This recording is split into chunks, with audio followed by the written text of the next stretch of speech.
Bonjour, alors après un nombre incalculable d'heures de travail, je suis enfin arrivé à terme de ma maquette. Donc je vais en faire un petit peu le tour pour vous montrer à quoi elle ressemble, et puis je vous expliquerai comment elle marche, son utilité, etc. Voilà. Donc ici nous avons l'éclairage public qui est lui alimenté par le réseau de distribution. Nous avons le transformateur et donc le chargé de conduite qui va lui piloter le réseau. Voilà. Voilà, ça tient. Parfait. Donc, cette maquette a pour but d'expliquer le fonctionnement d'un réseau électrique. Et donc, plus précisément, elle démontre comment fonctionnent les organes de manœuvre télécommandés. Donc, un organe de manœuvre télécommandé, en voilà un. Donc, c'est la maquette d'un organe de manœuvre télécommandé.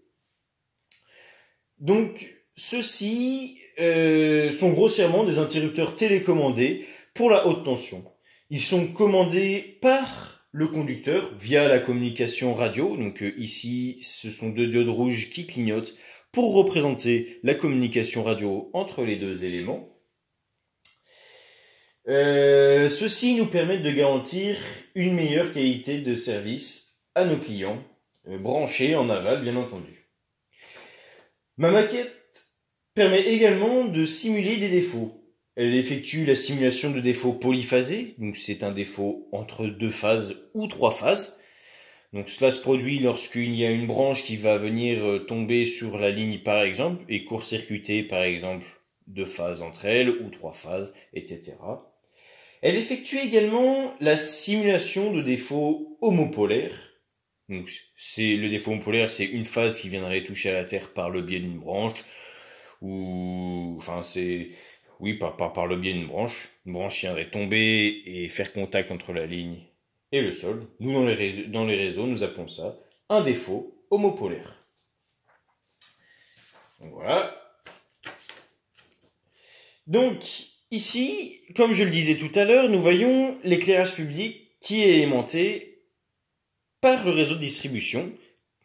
Entre les deux, nous avons un transformateur. Celui-ci nous permet de transformer la haute tension ici en basse tension, en tension qui va permettre d'alimenter l'éclairage public et les clients, comme vous et moi.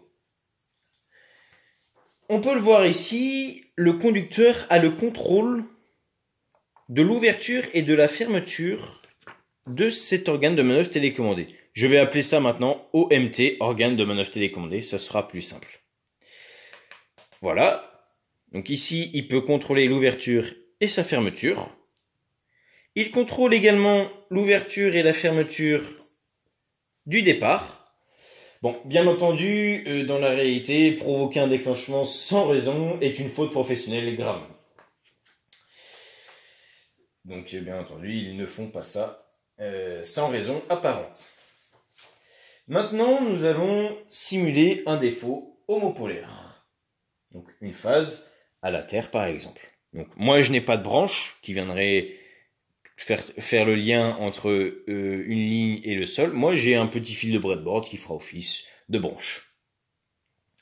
Donc, voilà. Voilà.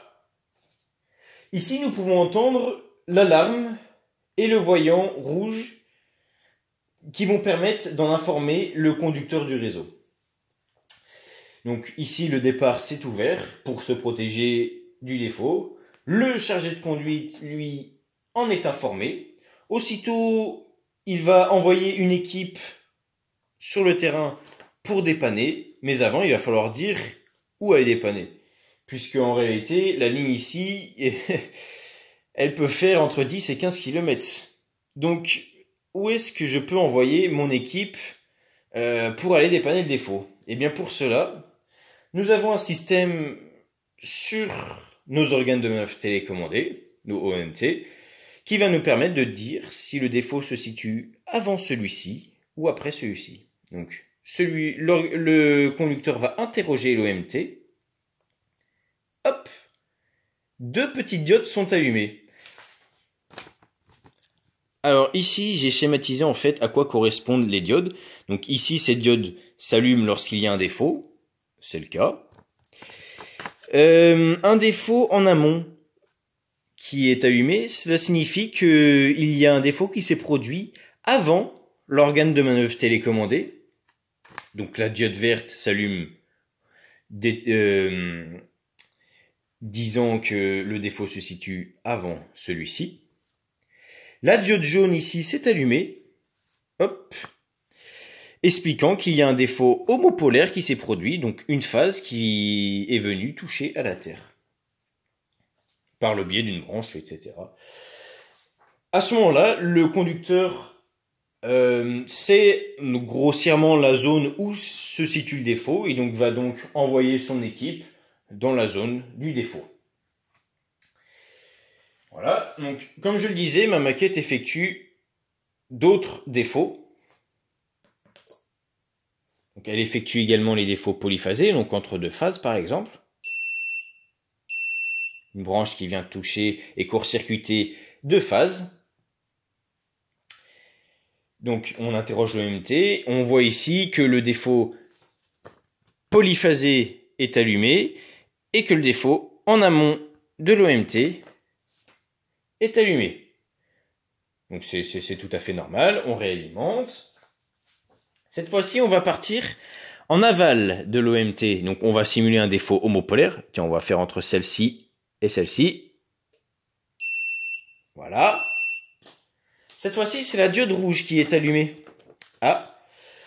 Et oui, car comme je disais, lorsque c'est en aval, c'est la diode rouge ici qui va être allumée lorsqu'on va interroger l'OMT pour savoir ce qui s'est passé lors du défaut.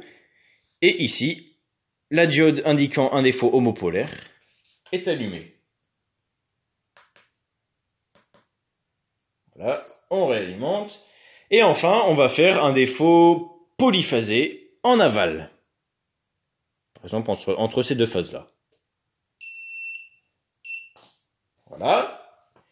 On interroge l'OMT et cette fois-ci, on voit bien qu'un défaut, que la diode de défaut polyphasé est allumée et que le défaut en aval est bien allumé.